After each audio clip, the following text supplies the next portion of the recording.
This is 8.9 quadratic formula proof. So in this first section, it's the exact same thing we did in 8.8 because if you read the instructions, it says use the quadratic formula to solve the following problems. So all we're doing in this case is we have to get it in standard form first. So we add 18x to both sides, and then we're left with 2x squared plus 18x plus 39 equals 0. So remember, you want to keep it in standard form to make your A, B, and C much more clear. So now we know that the A value is 2, the B value is a positive 18, and the C value is a positive 39. So when we plug this into the quadratic formula, we have negative b plus or minus the square root of b squared minus 4 times a times c over 2a. So at this point, we can fill everything in. Our b value is 18. Our a value is 2, also goes in the denominator, and our c value is 39. So when you plug this in, or when you work it out bit by bit, you end up with negative 18 plus or minus the square root of 324 is 18 squared is 324 minus 4 times 2 times 39, which is 312 over 2 times 2 is 4. So now we can simplify the interior, the radical, and we get the square root of 12, which can be simplified to 2 square root of 3 over 4. Now, with our like terms, we can go ahead and simplify this. We know that the greatest common factor between negative 18, 4, and 2 is 2. So when we divide this, we get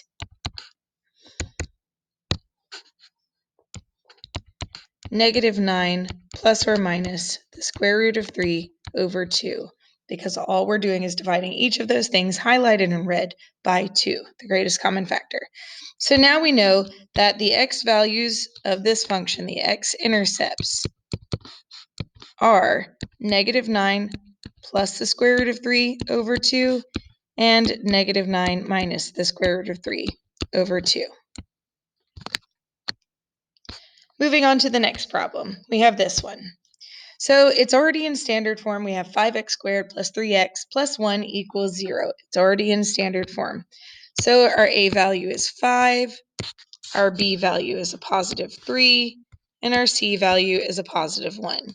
So when we plug it into the formula, we have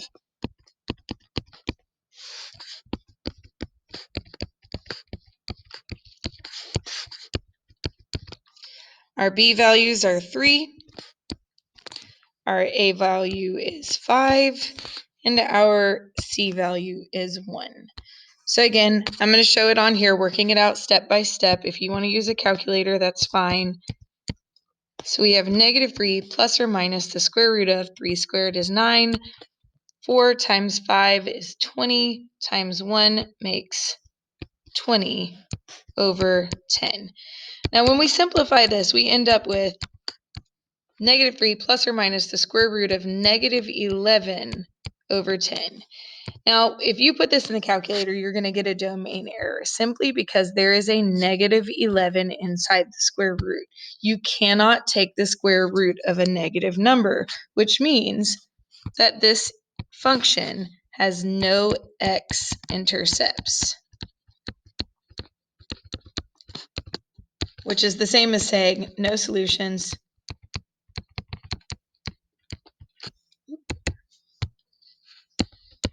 It's the same thing as saying no zeros and no roots. Because remember, those words are synonymous: intercepts, solutions, zeros, and roots. So what that means on a graph is that we know our a value is a positive number, so that means it's going to open up, which means that our function is not going to cross the x-axis. The parabola is going to be open up above the x-axis. So the minimum, that vertex, is above the x-axis, and it doesn't cross the x-axis. So if we move along, we have this one. It's already in standard form, so A is 6, B is 11, and C is -2. So when we plug it in, we have negative B plus or minus the square root of B squared, and I'm going to put those B values in parentheses. There we go. Minus 4 times A times C over 2 times A. So when you simplify this bit by bit, we end up with -11 plus or minus the square root of 121. 11 times 11 is 121. -4 times 6 is -24 times -2 makes +48 over 2 times 6 is 12. So we can continue to simplify this. We have -11 plus or minus the square root of 169 over 12. The square root of 169 is 13, so we have plus or minus 13 over 12. And this is where we can simplify it into the two pieces. So we have -11 plus 13 would be 2 over 12. That number can be simplified to 1 over 6 because 2 goes into both the numerator and the denominator. Now, we can also look at it as -11 minus 13 is -24 over 12, which simplifies to -2. So your two x-intercepts are at 1/6 and -2. So on to our next problem without words is this one. So we subtract 24x on both sides to get it in standard form, and we're left with 16x squared minus 24x plus 9 equals 0. So your a value is 16, your b value is -24, and your c value is 9. So when you plug it in, you have negative b plus or minus the square root of b squared minus 4, a is 16, c is 9, over 2 times a is 16. So when you simplify this, a negative times a negative is a positive 24, plus or minus the square root of -24 times -24 is positive 576. And then -4 times 16 times 9 is -576.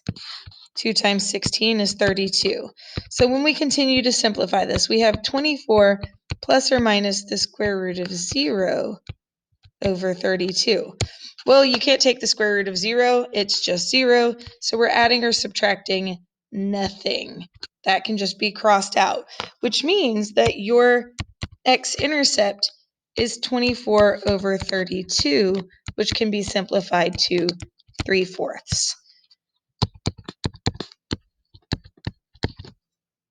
So on most of these, we've ended up with either 2 x-intercepts or no x-intercepts. This time we've ended up with 1, which means if we put this on a graph, the x-intercept is going to be your vertex. And I noticed that our a value is a positive 16, which means it's going to open up. So I'm just going to do a quick sketch of this just like I did before. So your vertex is on the x-axis because there's only one x-intercept.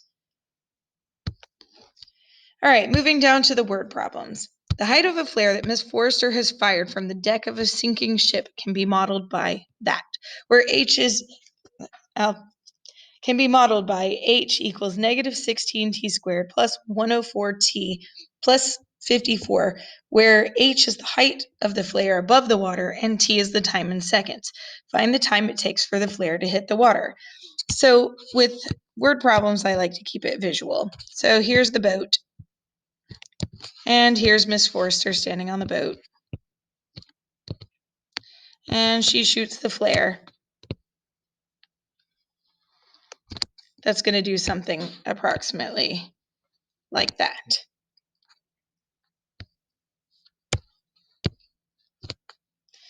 All right. So at this point, we have our A value, which is negative 16. We have our B value, which is 104, and we have our C value, which is 56. So we can plug this in to figure out where does it hit the water. It hits the water right here at your x-intercept. So to find the x-intercept, we're going to use the quadratic formula. So we have negative B is 104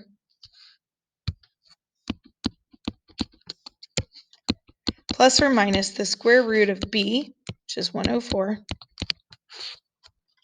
squared minus 4 times A is negative 16 times C is 56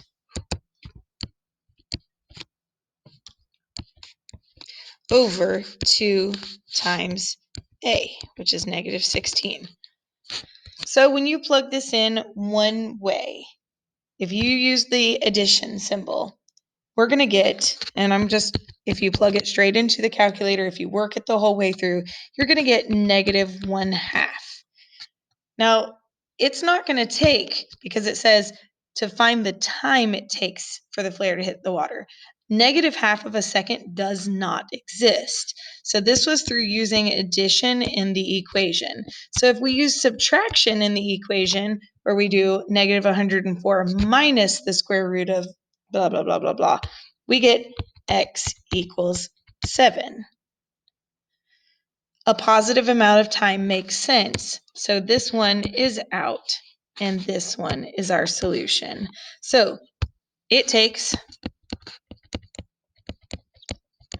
7 seconds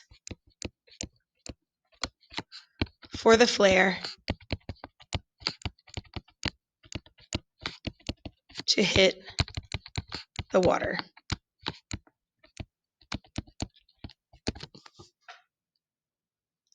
All right, last one on the page.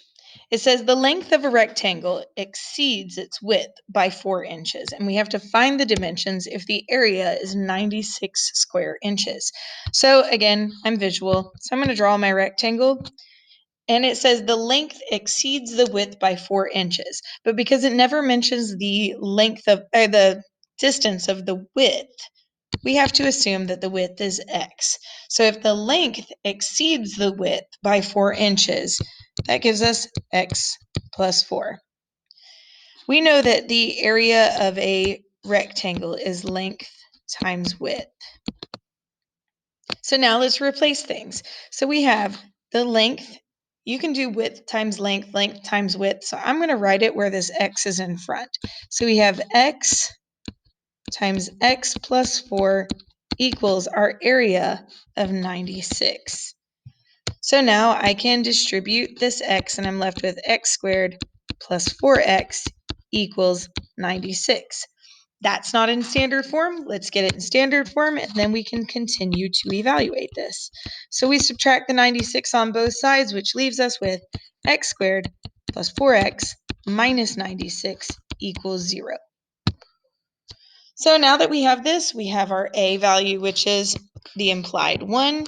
We have our B value of 4, and we have our C value of negative 96. So now we can plug it into the quadratic formula to solve for x and find the length and the width of this rectangle. So when you plug it in, we have negative B is 4 plus or minus the square root of B is 4 squared